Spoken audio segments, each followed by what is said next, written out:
নগৰবেৰা মালঞ্চা নাইটৰ পথত অবৈধ গৰু সৰবৰাহৰ বিৰুদ্ধে আৰক্ষীৰ অভিযান 15টা গোধন 3খন বাহন জব্দ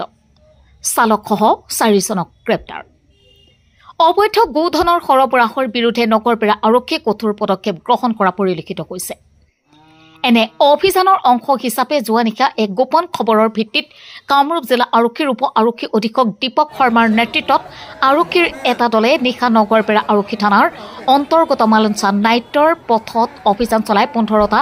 গোধন জব্দ কৰিবলৈ সক্ষম হয় জানিব পৰা মতে বৰপেটা জিলাৰ বাগবৰ সাপ্তাহিক বজাৰৰ পৰা গোধন কেইটা ব্যৱসায়ীয়ে ক্ৰয় কৰি নাইটৰ অভিমুখে আনি থাকোতে যোৱা নিশা গোধন কেইটা আৰক্ষীয়ে জব্দ কৰে জানিব পৰা মতে গোধন সৰবৰাহত ব্যৱহৃত 3খন বাহনো জব্দ কৰিছে আৰক্ষীয়ে অভিযান কালত আৰক্ষীয়ে গোধন সৰবৰাহত জড়িত নাইটৰ গাঁৱৰ মুক্তাৰ আলীৰ লগতে একেখন গাঁৱৰে গাড়ী চালক শাহজাহান আলী হোতাৰপাৰাৰ কাদেৰ আলী ভূঞা আৰু অহিদুৰ আলীকো গ্ৰেপ্তাৰ কৰিবলৈ সক্ষম হৈছে নিশাই গোধনৰ লগতে বাহন 3খন থানালৈ আনে আৰু গ্ৰেপ্তাৰ কৰা 4জনক আজি ন্যায়িক জিম্মালৈ প্ৰেৰণ কৰাৰ লগতে গোধনসমূহক গোহাললৈ প্ৰেৰণ কৰে News Text Report MT News.